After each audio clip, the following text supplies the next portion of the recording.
Boa noite, pessoal. Estamos começando mais uma série Camaçari 360. Nós já conversamos com o historiador Diego Kopke, com o ex-vereador e pesquisador Zé Raimundo Mona, com a professora Sandra Parente. Já conversamos sobre a história da Bamuca, já conversamos com a técnica da seleção Dilma Mendes, né? E hoje a gente vai conversar com o doutor José de Freitas Mascarenhas.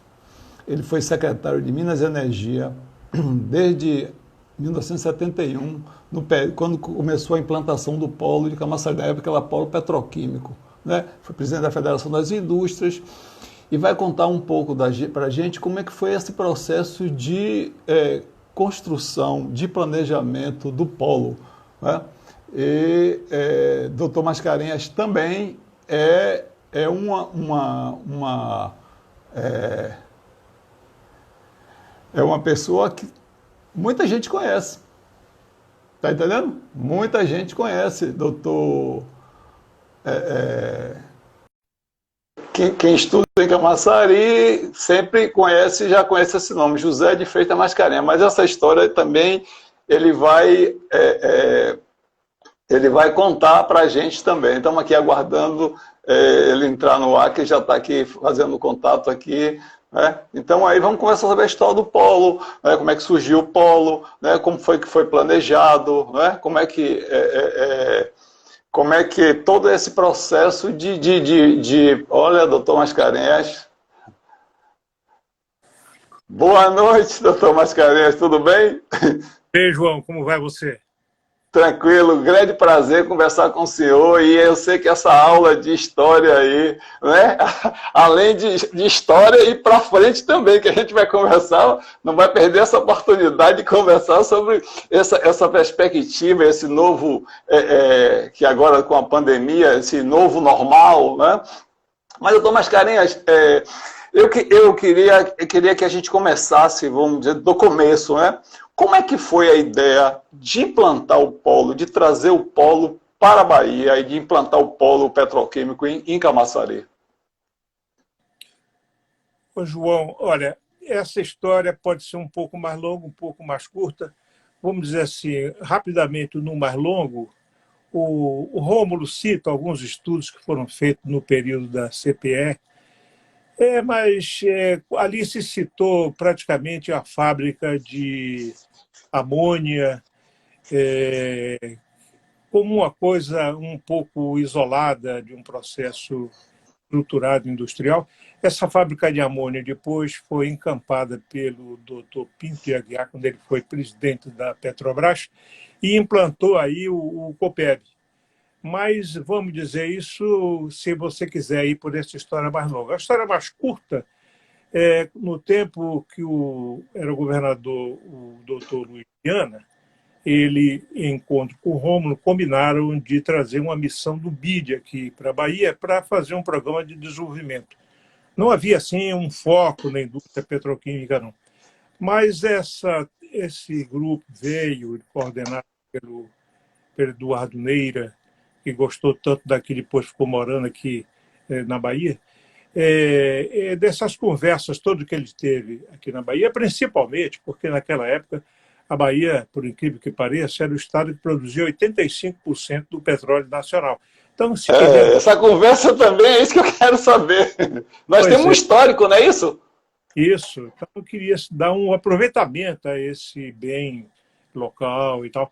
Bom, e aí resultou desse encontro que devíamos estudar a possibilidade de implantação da indústria petroquímica aqui na Bahia. E aí o Luiz Viana contratou a Clã, naquele tempo já o Rômulo era o presidente, eu era o diretor superintendente, e para fazer esse estudo. Bom, e aí começam os problemas, né? Até mesmo para contratar o estudo houve problema. Por quê? Porque São Paulo estava instalando um polo petroquímico privado, o primeiro polo do Brasil, que era baseado substancialmente num grupo de investidores privados na central, junto com alguns estrangeiros, e toda uma indústria de segunda geração de multinacionais. Isso tocava um pouco, vamos dizer, os sentimentos de alguns brasileiros mais voltados aqui pelo interesse do país, onde eu modestamente me incluía, e que achávamos que devíamos ter uma industrialização baseada em capitais nacionais, como todo país grande que tem indústria grande faz. Bom, e esse é um dado que não tem não tem muito peso nessas análises que têm sido feitas, mas é preciso que se dê um peso substantivo a esse fator, e depois eu detalho ele um pouco mais, que foi esse sentimento que se aliou ao interesse da Bahia em instalar o polo petroquímico. Ora, a Bahia não tinha peso político naquela época para reivindicar. Hoje, se você olha, você já tem uma industrialização incipiente, razoável, mas naquele tempo não tinha nada. Enfim, era a refinaria e algumas coisas mais aí. Bom, e Camaçari era um deserto de areia com o Copeb, que eu acabei de me referir. O Copeb depois virou Petrofer, depois virou Fafem, que deu até esse problema recente aí. Bom, então, era preciso criar uma massa crítica de interesses que pudesse enfrentar os interesses de São Paulo, que eram bem plantados, era uma indústria já desenvolvida, industriais, não precisa me delongar sobre isso. Naquele tempo, São Paulo, como até hoje... É verdade, é verdade. A base industrial dava o poder econômico, e o poder econômico tinha sua influência. Ocorre que naquele tempo era o tempo do regime militar. E esse poder econômico não influenciava tanto como normalmente essas coisas ocorrem, né? E, naquele tempo, os militares propugnavam muito por a ideia da distribuição da renda nacional, a distribuição do crescimento nacional, e esse é um projeto que se encaixava bem. Então, nós fomos criando, vamos dizer, todo o revestimento lógico capaz de trazer o polo para aqui, para a Bahia. No início, nós disputávamos apenas projetos. Não tínhamos a central. Era muita ousadia nossa pedir uma central naquele instante. Aliás, para combater a ideia do polo aqui na Bahia, alguns inimigos diziam o seguinte: se nós podemos instalar um polo na Bahia, podemos instalar em Mato Grosso, Goiás, em qualquer lugar, porque a Bahia é igualzinho a eles, não tem nada para instalar um polo dessa magnitude. O que não é verdade, né? Mas enfim, esse jogo todo que foi feito naquela época é um jogo muito grande, intenso, que não dá aqui para descrever tudo, porque ele foi muito intenso naquela época. Agora, então, nós tínhamos o lado intelectual, o lado bem postado, que era Rômulo, quem ficava à frente, tínhamos o poder político naquele início com Luiz Viana, e depois nós começamos a captar o interesse dessas pessoas interessadas em fazer um desenvolvimento ou com base em capitais nacionais. Essa turma era de muita importância porque eles influenciavam os níveis intermediários de decisão dos ministérios. Era um técnico, e você sabe que quem decide politicamente, naturalmente, é a elite política, mas quem prepara as decisões são os técnicos. E com esses técnicos, nós contamos com muitos deles, e foi um fator decisivo. Agora, eram pessoas que não tinham nada a ver com a Bahia, não, viu? Eles eram pessoas do Rio Grande do Sul, pessoas do Rio, São Paulo, de Minas Gerais, que todos tinham a mesma ideia de que nós podíamos criar um desenvolvimento, repetindo, com base em interesse nacional exclusivamente. E essa turma nos ajudou muito, muito. Bom, posteriormente, houve a troca do governo do Luiz Viana para o Antônio Carlos, para ser secretário. E eu fui. Bom, eu não tinha ideia, naquela época eu estava participando dos estudos, mas não vamos dizer, se não estava das minhas metas fazer isso, não, mas eu compreendi que não tinha jeito, não, eu tinha que vir para o governo, porque eu era o elo entre todas essas partes, vamos dizer, o próprio Rômulo, que eu tinha uma aproximação muito grande, éramos, vamos dizer assim, sócios e amigos, E com essa turma toda, Petrobras, Petroquisa, Ministério do Desenvolvimento, essa turma toda tinha um bom relacionamento. E o governador Antônio Carlos confiou muito em mim. Então, desse início, eu acho que por aí podemos parar, se você não tiver pergunta, porque senão a gente Não, fica não, tranquilo, tranquilo. Pode, conversando. é isso que eu queria que o senhor. Como é que foi esse processo? Como é que decide por Camaçari? Não é? São Paulo queria, não é isso? Como é que decide por Camaçari? E parece que o projeto de Camaçari parece que é um projeto mais complexo, né? Uma coisa já integrada, não é isso? É. Bom, veja bem, aí começou essa verdadeira guerra. Por que era a guerra? Era o seguinte: o São Paulo tinha um projeto inicial para 150 mil toneladas de ateno na sua central. A central é a mãe do projeto todo, ele que produz matéria-prima para o resto. Sorte que esse é um ponto focal de extrema importância. E eles, quando viram que nós estávamos criando essa alternativa aqui, eles entraram com um projeto de ampliação. Se eles ampliam esse projeto em São Paulo para 300 mil toneladas, praticamente tiravam a oportunidade econômica de fazer o projeto aqui da Bahia. Ora, naquela época, não é como hoje, não. Naquela época, tudo que decidia era o governo. Ninguém podia fazer um projeto industrial do Brasil se não contasse com a aprovação do Ministério dos Comércios, que tinha o CDI, do Conselho de Política Aduaneira, da CASEX, enfim, de todos esses órgãos que compunham a parafernália burocrática do governo federal, de sorte que a disputa toda era influenciar essa decisão. Então, nós dissemos, olha, não dá para fazer a duplicação deles enquanto nós não saímos do zero. Nós precisamos ter uma aprovação global de um projeto aqui para a Bahia. E os projetos iam sendo aprovados um a um. Então, foram vários projetos que vinham, mas esses projetos não tinham, vamos dizer, a garantia da central, porque ninguém usava de fazer isso. Eu me lembro, inclusive, nós fizemos um estudo de um projeto que se chamava Etilar, de um empresário até mais ousado, mas esse era um projeto limitado, com base em gás, que só produzia a cadeia de eteno, e pequeno, um projeto de 100 mil toneladas, mas era um projeto que dava, vamos dizer assim, a matriz de a gente começar a disputar a central. E, bom,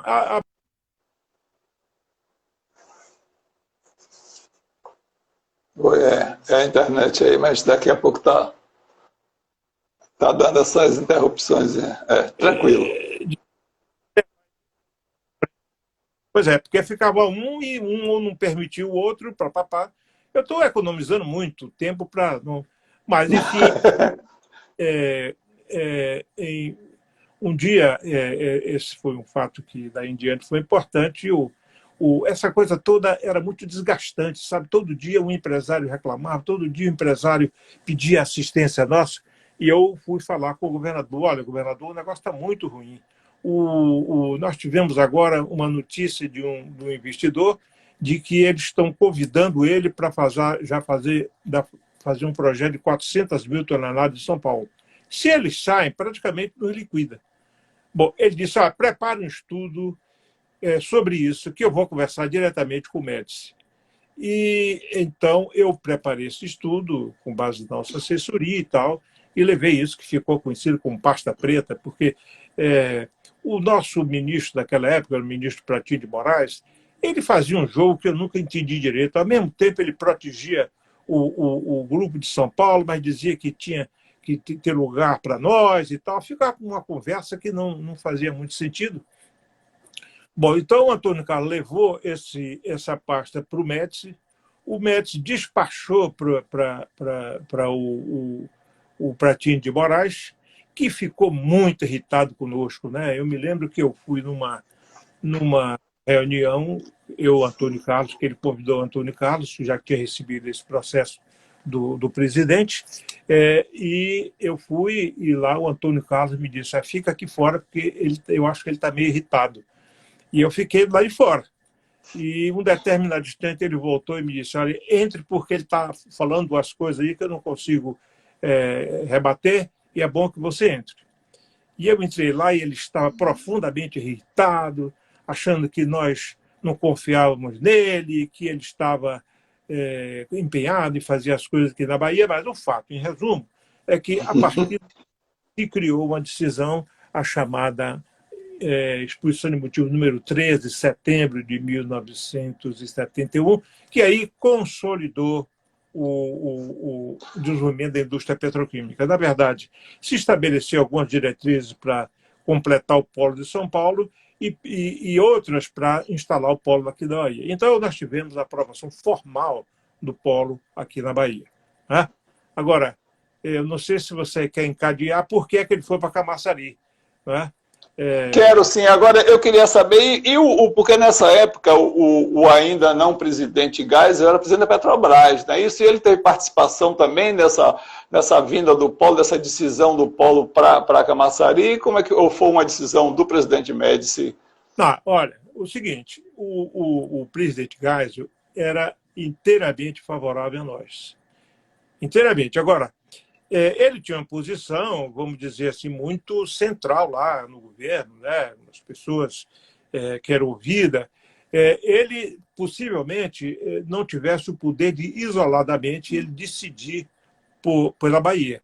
Mas se ele dissesse não, esse não seria absolutamente considerado. Então, a posição dele foi crucial para que nós, porque o Médici, naturalmente, ouviu ele, que era presidente da Petrobras, e a Petrobras, naquele tempo, era a matriz. Olha, nós não tínhamos empresários, por definição, se não tínhamos indústria petroquímica, não tínhamos empresários nacionais. O modelo que aqui nós criamos era a participação do maioria de capital nacional, que era a associação dos empresários com a Petrobras, mas com a participação das multinacionais, que aqui detinha tecnologia. Ninguém tinha. Né? Então, a presença da Petrobras era crucial, não só dessa aprovação, porque ela era dona da matéria-prima, né? Tudo o petróleo era, naquele tempo, era total dela, e era a única área onde tinham técnicos, não de petroquímica, mas de petróleo, que as indústrias são muito juntas, e eles nos ajudaram bastante nessa.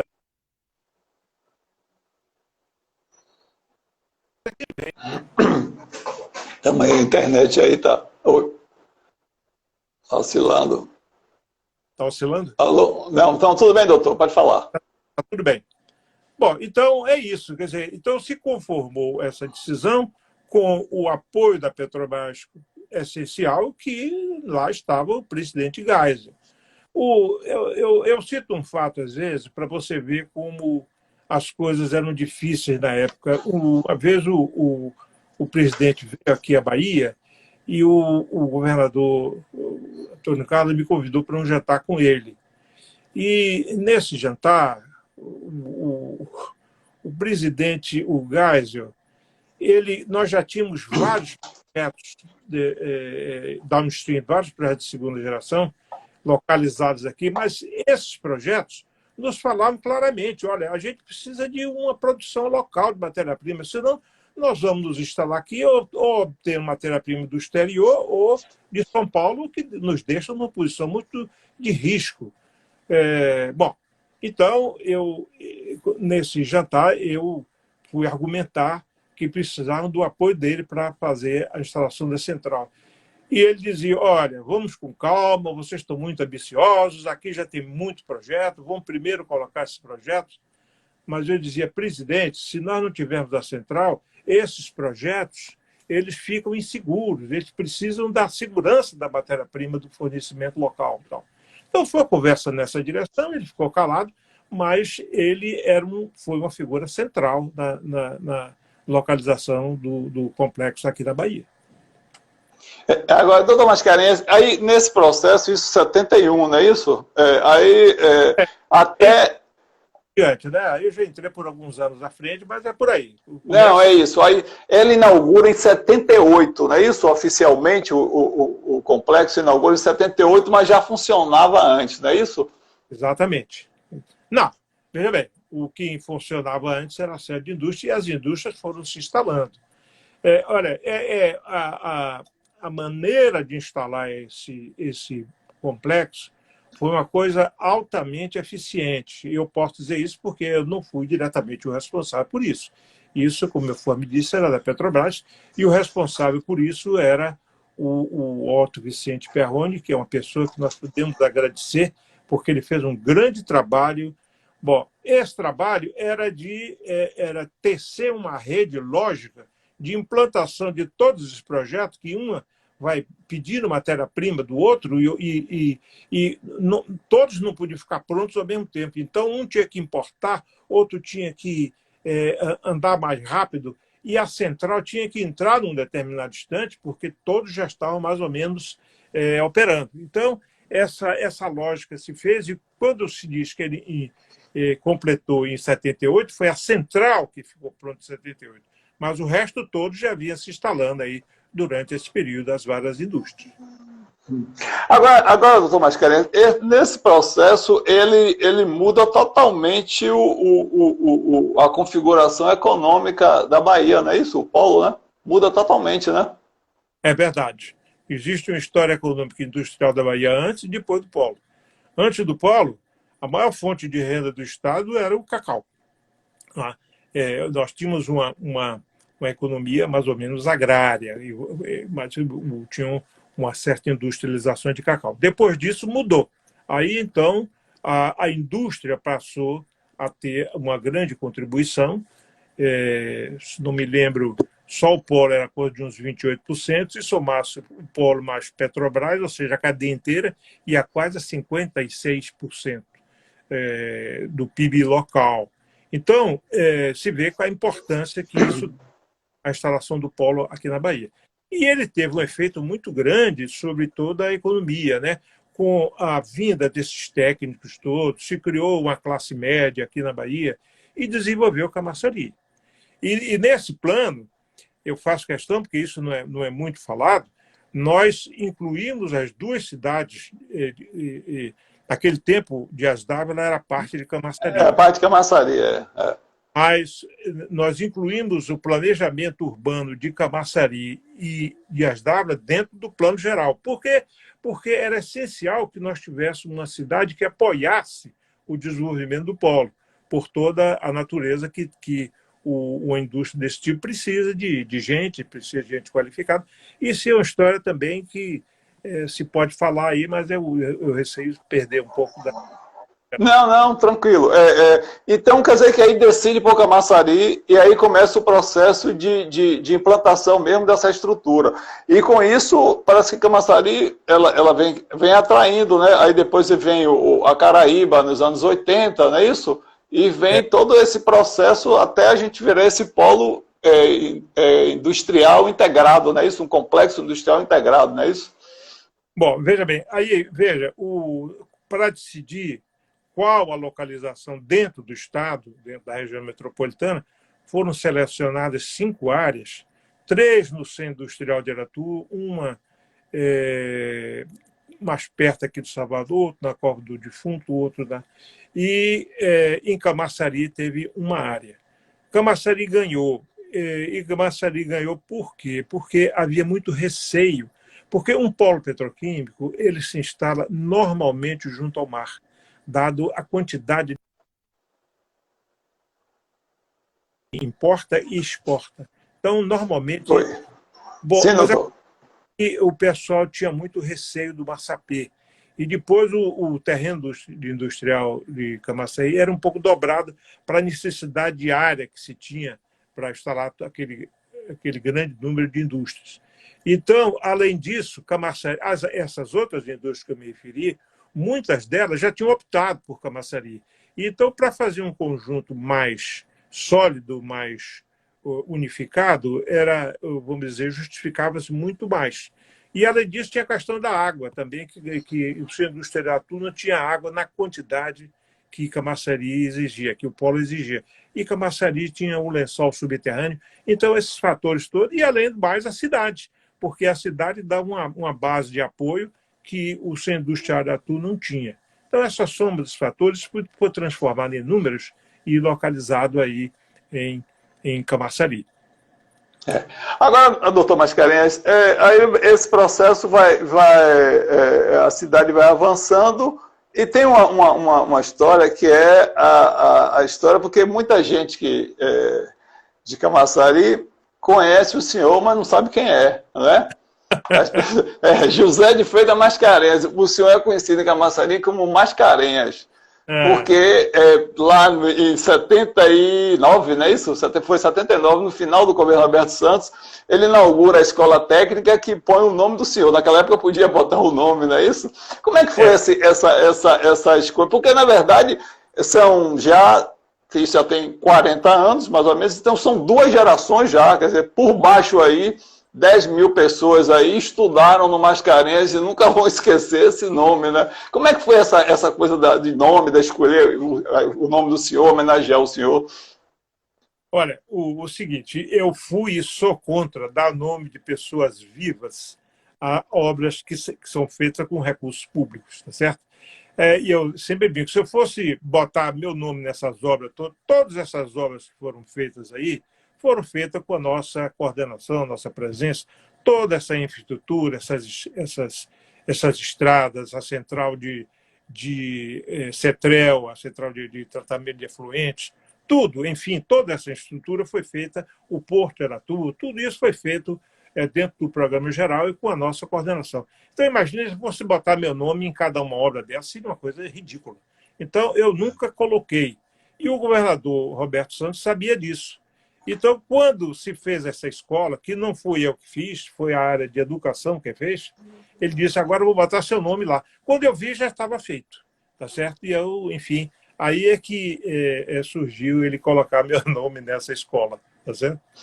Mas o senhor, a sua presença nesse processo, o senhor falou aí rapidamente, vem da CLAM, né? Ainda do planejamento do CIA, não é isso? Com Rômulo Almeida, não é isso? Olha, o planejamento do CIA foi feito basicamente, naquela época, pelo Empreendimentos da Bahia, que era um grupo de técnicos coordenados pelo Luiz Almeida, e que, no fim do processo, o Rômulo saiu da OEA e veio para cá, e então eles até eram contraparentes, ele chamou o Rômulo para participar também, e o Rômulo deu, vamos dizer, um revestimento econômico do projeto do CIA. E eu também participei desse projeto do CIA, que o planejamento urbano foi feito pelo Sérgio Bernardes, né? E o Sérgio Bernardes convocou uma turma local aqui, inclusive tinha um arquiteto aqui japonês, Yoshakira Katsuki, e que trabalhou com ele como vice dele nesse projeto.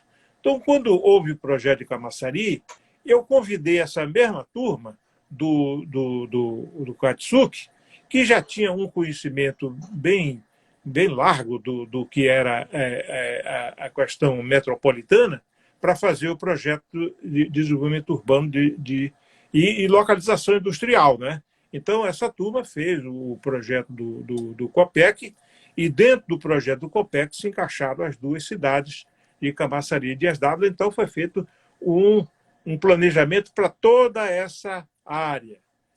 Isso devia depois ser encaixado num planejamento da região metropolitana, mas nenhum governador ainda teve, vamos dizer, peito para fazer esse planejamento, que eu diria que seria uma coisa importante aqui para o desenvolvimento regional, para você todos esses fatores dentro de as mesmas bases urbanísticas para você crescer em conjunto. Doutor Mascarenhas, o senhor também, andando um pouquinho mais, um pouco, o senhor foi presidente da Federação das Indústrias do Estado da Bahia, né, de 92 a 2003, e depois de 2010 a 2014, e também foi vice-presidente da Confederação Nacional da Indústria. E nesse período, o senhor também teve a montagem do Cimatec, não é isso? É verdade. Veja, eu fui para a Federação das Indústrias no movimento para modernizar a indústria da Bahia, tá certo? Que precisava, até pelo estabelecimento do polo aqui, era preciso um movimento maior de modernização e tal. E eu fui para lá com essa finalidade. Eu acho que eu fiz o que foi possível. Eu modernizei tudo o que é possível na área do SESI, na área do SENAI. Bom, agora, e eu também tinha essa posição nacional. lá como vice-presidente da CNI, de sorte que eu, vamos dizer, tinha uma certa influência nacional, o que me permitiu captar recursos, trazer bases, trazer influências para, vamos dizer, nos auxiliar aqui. O planejamento do Cimatec não foi algo fortuito, não. Foi algo dentro de um conceito, que ele começou pela necessidade que nós tínhamos, que o jovem referi, de tentar, vamos dizer, modernizar a indústria. Então, eu mandei fazer um estudo sobre a indústria mecânica aqui, para ver se essa indústria teria capacidade de apoiar o crescimento do polo, as indústrias do polo, que era uma maneira de trazer a riqueza também para ser distribuída aqui na Bahia pela sua indústria. E o resultado foi um pouco vergonhoso em termos de qualidade da produção para satisfazer as demandas da indústria petroquímica. Estavam em dois níveis absolutamente diferentes, não se casavam nunca. Bom, então, eu comecei a pensar numa entidade que produzisse tecnologia para auxiliar essas empresas a trazê-las a uma modernização capaz de atender ao polo. Também tem um outro fator de conceito muito importante, que é o seguinte: nós somos um país atrasado em termos de indústrias, quando a gente considera a comunidade mundial, os países industrializados. Nós não podemos nos comparar com os Estados Unidos, com China, com outros países industrializados de natureza semelhante, e não dá para a gente seguir o mesmo caminho que eles seguiram, porque eles têm um desenvolvimento de pesquisa muito intenso, e quanto mais eles avançam, mais difícil chega a possibilidade de nós os alcançarmos. Então, eu tenho em conta que só tem um caminho, que é desenvolvimento da tecnologia. Fazer uma tecnologia nacional, utilizar a nossa turma para fazer os nossos projetos, e para isso você precisa utilizar bases. Isso é uma conversa importante, que até hoje não está bem resolvida, né? Quer dizer, você tem algumas pessoas, alguns que conhecem muito o problema no Brasil, mas não tem tido suficiente apoio para você criar uma rede de tecnologia capaz de você trazer o país à modernidade, não é? Então, nós não pensamos duas vezes. Criamos uma base importante, que não tínhamos ideia de quanto ela chegaria a ser tão importante, e depois eu explico por quê. Então, esse projeto do Cimatec foi feito quando ele estava quase que no meio do caminho, vem a Ford aqui para a Bahia. E a Ford era um elemento importante de utilização de tecnologias, ela vinha com as suas unidades fabris também, um certo número significativo. Era preciso que nós captássemos a possibilidade de utilizar o Cimatec para auxiliá-los, e auxiliando eles, nós estaríamos auxiliando a industrialização da Bahia. Bom, eu recordo sempre, e sempre cito esse fato, que eles gostaram tanto que queria que nós colocássemos o Cimatec dentro da área da Ford, com o que eu não concordei, de vez que aquilo tinha que servir a toda a indústria, e não especificamente a Ford. Bom, mas o fato, então, que aí começou ela a ganhar uma outra dimensão, tá certo? E, olha, essa matriz é uma coisa de muita importância que talvez ainda não seja compreendido na exatidão do que ela pretendia. Pelo menos, a gente pretendia fazer uma espécie de ITA, Instituto Tecnológico de Aeronáutica, não sei se você conhece, que é Conheço. Pois é um instituto de muito boa qualidade aqui no Nordeste. E para isso, nós precisávamos criar uma grande capacitação. Bom, então, o Cimatec não produz só tecnologia, não. A missão dela fundamental é qualificar trabalhadores para a indústria. Esse é que é o papel fundamental dela. Mas acontece que não dá para ficar produzindo eletricistas nem mecânicos exclusivamente. Então, a ideia, começando depois, é fazer assistência técnica. O segundo grau de ação do Cimatec. E depois, estabelecida a assistência técnica, nós passamos a produzir tecnologia. Isso foi de extrema importância, porque então nós colocamos toda a gama de trabalhos que pudesse ser feito num centro dessa natureza, de manufatura. Bom, e entramos com o elemento porque isso, o país, quando está atrasado, subdesenvolvido, ele tem alguns valores que não necessariamente servem ao desenvolvimento. Um desses valores, por exemplo, é a dissociação da universidade, a dissociação dos que produzem ciência, dos que produzem conhecimento, da indústria. Então, era cada um para o seu lado. A universidade se sentia, vamos dizer, menoscabada, se sentia violentada se ela produzisse para satisfazer a indústria. É uma coisa ridícula, mas se pensava assim. Né? Os cientistas só queriam fazer a ciência pura. Então, nós chegamos para o Cimatec e dizer o seguinte: bom, nós só vamos produzir aqui com uma associação com a indústria. Não adianta a gente estar produzindo aqui para botar isso em gaveta ou para produzir e não ter consequência prática para a economia, que é isso que interessa ao país. Bom, então, nós passamos a trabalhar dessa forma, com os industriais, com as indústrias. Então, todas elas eram convidadas a participar, os projetos delas, o nosso pessoal ia entender. Começou um diálogo muito grande e isso deu uma força imensa ao Cimatec, uma força nacional, porque no país todo era assim, tá certo? Nós tivemos um apoio grande do Ministério de Ciência e Tecnologia, dos Ministérios de Indústria e Comércio, daí que vieram depois a concessão dos supercomputadores, que ninguém tinha no Brasil, computador daquele tamanho, que nós instalamos aqui, todo um apoio financeiro de tudo quanto é ordem, inclusive das indústrias. Eu me lembro que uma delas, uma indústria importante, vou dizer o nome porque, enfim, a Votorantim, ela chegou a fazer uma declaração que ela tinha eliminado o Departamento de Desenvolvimento e Tecnologia para Mineração para adotar o Cimatec como seu departamento. Olha, era exatamente isso que nós queríamos. Então, o Cimatec tem uma força que é preciso, vamos dizer, utilizar e desenvolver, porque isso não pode ficar parado. Então, é preciso crescer, é preciso dar linhas de crescimento e desenvolvimento nessa direção, porque isso é que dá força ao projeto. E seus técnicos, né? Eu sempre digo que aquilo tudo, o ativo fixo lá significa pouco, significa muito, são os técnicos que vêm.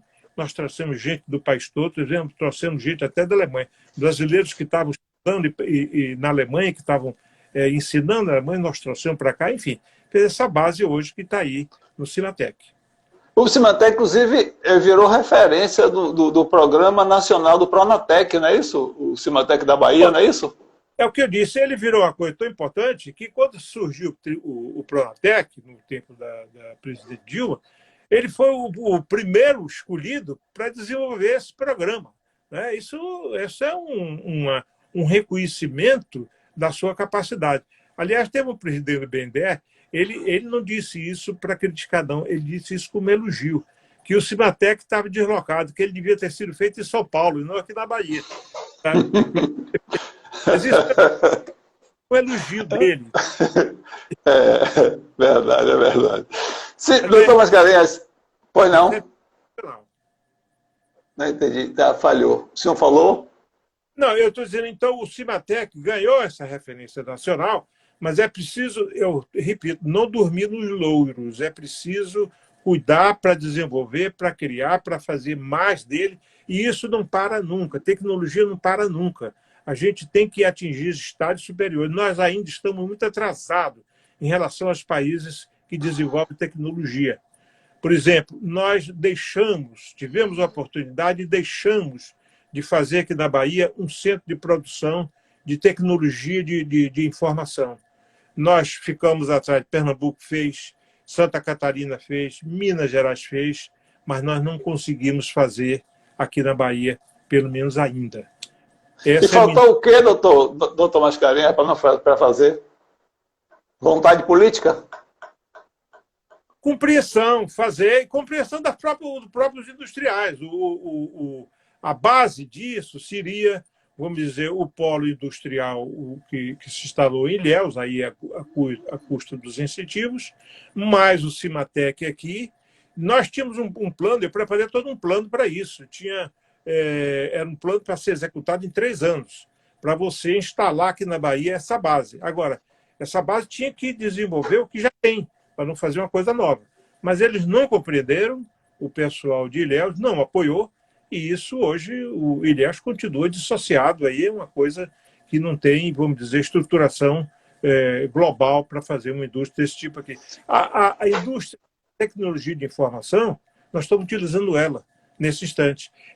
Hoje é uma coisa básica, uma ferramenta transversal para a utilização em tudo que nós fazemos hoje, depende da tecnologia de informação. Né? E isso é importante, ou ainda que nós instalássemos uma base aqui na Bahia, porque isso, além da indústria, você prepara técnico, você prepara desenvolvimento, prepara crescimento, enfim. Doutor Mascarenhas, antes da gente voltar para essa questão da indústria, eu queria só fazer um parêntese. O senhor sempre foi um técnico, né? O senhor está há mais ou menos 5, 6 décadas nesse processo, né, de construção, de planejamento da indústria baiana, de sofisticação, de modernização, de entendimento do que é que tem que ser o futuro. Lá atrás, em nenhum momento o senhor pensou em ser político. Por exemplo, a gente tem por exemplo, o ex-governador Paulo Souto era técnico, aí Antônio Carlos chamou para ser político. O senhor chegou a ter esse fio da política, ou o senhor nunca quis, foi convidado e não quis? Olha, eu vou confessar a você o seguinte: a política é uma coisa extremamente importante. A política é a condução do país, é a condução de tudo, depende da visão política. Bom, mas enfim, agora, a política ainda é feita com certos parâmetros que eu não me sinto bem dentro deles. Tá certo? Eu não tenho. O meu discurso não afeta a população, tá certo? Que não por culpa dela, não foi educada, não foi suficientemente preparada para compreender esse processo todo. E eu entendo que esse meu discurso se esvazia quando a gente considera essas coisas da política como um todo, e de modo que eu sempre procurei evitar. Eu nunca fui político, embora tenha pensamento político, embora tenha amigos políticos, embora entenda que a política é uma necessidade, embora entenda de que de tudo depende da política, tudo isso depende da política, mas, enfim, eu não me estimulei a participar, não. Doutor Mascarenhas, depois da Ford, aí nós tivemos, a Monsanto também veio, depois veio a Braskem, né? Aí veio a Continental, no polo, aí veio o polo eólico, depois veio a BASF, né? Aqui já em 2013, e agora nós estamos, Camaçari está hoje o maior complexo industrial integrado do hemisfério sul, não é isso? Então, não é pouca coisa. Daquele polo lá pequeno, hoje em dia é uma coisa super grandiosa. E eu queria saber do senhor, com essa pandemia, com esse novo normal, qual é a perspectiva? Como é que o senhor vê a indústria? O que é que o senhor acha que muda ou não muda? Como é que o senhor acha que vai ser esse caminho, essa nova realidade da economia global e no caso do nosso polo industrial também, do Estado como um todo? Olha, Camaçari é uma base industrial forte. Camaçari tem uma infraestrutura de excelência. Eu lamento que outro dia passei por lá e vi muito mato, vi muita coisa que significa que ela não está suficientemente bem cuidada. E Camaçari a gente devia tratar como um jardim, porque cada indústria que vem, ela gera uma quantidade de renda que paga tudo que você faz nesse benefício. Mas, enfim, Camaçari, por exemplo, tem a Cetrel. A história da Cetrel, a gente pode tomar um tempo muito grande aqui, mas é uma coisa que só tem aqui na Bahia. Exatamente, é. Isso é um asset. Quer dizer, você não considera, quando as indústrias vêm, se não houvesse a CETREL, elas não podiam se localizar aqui por causa dos problemas ambientais, tá certo? Enfim, essa infraestrutura toda que está é um atrativo. Faltam algumas coisas, falta a modernização do porto, que os governos não entendem bem a função do porto para completar essa coisa, mas enfim. Agora, dentro da sua pergunta, considerando o negócio da pandemia, olha, pandemia, para mim, a minha opinião, é basicamente cessar da causa, cessa os efeitos. Então, eu acho que a descoberta da vacina, grande parte das coisas vão voltar ao que era. Evidentemente que se fez algumas incursões derivadas de dois fatores. Primeiro, tecnologia. Segundo, a economicidade. Em algumas áreas, e isso possivelmente não vai retornar ao que era. Principalmente, por exemplo, na área administrativa, que se fez muito home office, que é uma coisa que cabe em algumas circunstâncias, mas outras não cabem. Por exemplo, a Petrobras está querendo manter depois uma grande quantidade de seus funcionários da administração dentro do home office, para economizar 7 ou 8 edifícios, não sei. São coisas assim, isso sim, isso pode se dar. Mas o que vai determinar, como determinava antes, é a tecnologia. Né? É a tecnologia que já fazia com que se trabalhasse via os computadores em casa mesmo. Eu cito uma amiga que eu tinha, ela era tradutora, morava nos Estados Unidos. Ela nunca teve escritório, ela trabalhava dentro de casa e recebia do mundo todo, porque naquele tempo os computadores é que passaram a permitir isso. Né? E outros elementos por exemplo, aí surgiram, a tecnologia também surge pela necessidade, né? Surgiram hoje alguns aplicativos que vão melhorando essas coisas. Isso vai ficar, mas isso não é determinado. A produção, não dá para fazer produção a não ser no local, né? A não ser pela tecnologia, com a inteligência artificial. Você hoje já tem muitos robôs muitos robôs que não necessitam mais da presença humana. Isso tudo vem de outro fator, que eu insisto que é a tecnologia. Mas, enfim, eu acho que, basicamente, cessar da causa vão cessar os efeitos. Agora, o que é preciso é estabelecer planos de vontade, planos, e isso é um papel do Estado, de planejar o desenvolvimento industrial, descobrir as áreas onde a Bahia tem mais capacidade, tem menor resistência, atrair empresários para esses programas. Isso tudo depende muito da vontade do Estado, que agora piorou com essa questão da pandemia, e ninguém mais cuida de coisa nenhuma, a não ser disso, né? Agora, doutor Mascarenhas, o senhor falou essa coisa de Camaçari, do lado da estrutura. Camaçari, além dessa estrutura que se construiu e, portanto, do potencial que ela tem hoje industrial, ela tem também um potencial turístico muito grande, e não só Camaçari, mas essa região toda. Mas Camaçari com destaque, e o senhor falou também outra questão, acho que é a questão da integração. Por exemplo, a gente não tem até hoje um sistema de integração. As pessoas vão e voltam para Camaçari, para Salvador, para a cidade vizinha, e não tem um sistema de transporte eficiente, né? Quer dizer, se perde tempo, quer dizer, isso tudo implica em custo, em atraso, em produção e tudo, não é isso? Isso.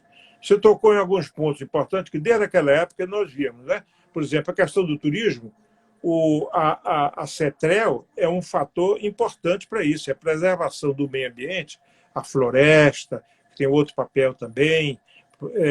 Mas para preservar a área da orla. A orla tem que ser dedicada ao desenvolvimento de turismo de Camaçari. Bom, agora, o outro fator que você citou aí, por favor, podia repetir, além do transporte, a integração. A gente não tem um sistema de transporte, né? Na Grande Salvador, não é como as outras metrópoles, as outras regiões metropolitanas de São Paulo, do Rio, que tem uma integração. Aqui a gente não tem, né? É uma coisa precária ainda. Né? O trabalhador aqui se mexe por ônibus, praticamente. Veja bem, quando nós instalamos, nós discutimos essa questão de como trabalhar o sistema de transporte vis-à-vis a oferta da mão de obra, vis-à-vis a oferta dos colaboradores das indústrias. Então, a nossa ideia é que, dentro do possível, esses colaboradores ficassem aí em Camaçari, por vários motivos, inclusive para dar mais, vamos dizer, conforto aos empregados, que não perdem tanto tempo indo lá e perdem 3, 4 horas da sua vida. Transporte. Bom, se nós tivéssemos introduzido um sistema vamos dizer, de transporte eficiente, aí todo mundo vinha morar em Salvador e ia trabalhar em Camaçari. Então, nós não fizemos isso propositalmente naquela época. Aliás, nós resistimos assédios das próprias empresas, que queriam que os seus funcionários morassem em Salvador, porque todo o conforto estava aqui em Salvador. Né? E é uma coisa que nós não podemos impedir. Né? Então, as próprias forças naturais colaboravam para isso. Então, nós não fizemos um sistema, não projetamos um sistema de transporte Salvador-Camaçari exatamente para evitar isso. Agora, hoje é que eu me referi já há algum tempo atrás aqui, conversando com você, da necessidade de planejamento metropolitano. Dentro desse planejamento, há que se fazer o sistema de transporte, o sistema de mobilidade urbana. E aí, esse trem metropolitano, esse metrô, o que você quiser, o que seja, ele tem que estar incluído como elemento essencial para você. Eu acho que hoje Camaçari já tem uma base bem melhor, já tem uma base que pode oferecer uma qualidade de vida bem melhor. E, por exemplo, a Ford exigiu que todos os funcionários ficassem aí em Camaçari. Então, isso foi uma coisa positiva. Né? Enfim, então, agora, é por isso que eu digo, é preciso planejar essa coisa como um conjunto e não separado, porque aí cada um cuida de si e não cuida da eficiência do conjunto. Quando o senhor fala o conjunto, o senhor fala os prefeitos da região metropolitana toda, não é isso? Vamos dizer, os essenciais, tem que incluir Salvador, naturalmente, Lauro de Freitas, Simões Filho, Camaçari, Candeias. Eu acho que esse aí já delineia bem o que é que seja essa região metropolitana. Doutor Mascarenhas, voltando a essa questão da economia da Bahia, porque a gente, por exemplo, a gente avança hoje também na região do Oeste, não é isso? Com a produção de grãos, não é isso? Tem a questão também da metalurgia, não é isso? Quer dizer, da mineração. Como é que está como é que o senhor vê esse planejamento? Como é que o senhor vê esse crescimento? É o que o senhor estava imaginando? É que se imagina ou está quem? Olha, eu não sei o que você está se referindo, mas o que existe aí, vamos dizer, é um planejamento de um trem que sai lá da região oeste e vai para... tem o FIOL, exatamente. E um porto. Desculpe, mas eu vejo muita conversa e pouca ação. Aliás, por trás disso, tem uma lógica industrial e uma lógica econômica que não se pode deixar de considerar. A ferrovia ela é viabilizada basicamente por minério. Né? Não se justifica para transportar gente, a não ser um transporte metrô, tipo que é subsidiado. Né? Então, é preciso... O Tribunal de Contas tem estado atento em relação a essa questão. Parece que tem essa produção aí de minério aí na região sul, sudeste, mas isso também é preciso ver, porque hoje há certa abundância de produção de minério no mundo e há, vamos dizer, um excesso de produção de aço. Então, essa lógica aí, eu confesso que eu estou um pouco afastado e não entendo como é que ela vai se dar, para que você justifica economicamente a implantação e o investimento de tão grande monta. É evidente que é preciso cuidar dos meios de retirar a produção do Oeste, porque é uma área muito boa, uma área nova, está com uma produção agrícola muito interessante, e muitos investidores vêm aqui e ficam preocupados como vai se produzir mais nessa região sem um sistema de transporte eficiente. Agora, essa lógica aí tem que ser vista e tem que ser pensada do ponto de vista também econômico. Não é só fazer, é operar. Depois ele tem custos econômicos de operação que eles têm que ser cobertos por essa operação. Enfim, eu confesso que eu estou um pouco afastado dessa numerologia e posso dar um parecer, vamos dizer, muito explícito sobre essa questão. Certo. Outra obra também que se fala muito, doutor Mascarenhas, é a ponte Salvador-Itaparica, não é isso? Você agora resolveu me apertar aí com temas sensíveis e que... Bom, eu não sei se... Essa é uma decisão essencialmente política, né? de fazer uma coisa desse tipo. Eu não sei se tem a viabilidade, não sei se o custo realmente é esse, eu não sei se isso vai ser feito, mas há muitos temas aí que devem ser considerados também, mas que eu, de novo, digo que estou um pouco afastado e eu tenho, vamos dizer, posso acrescentar apenas opiniões. Você não...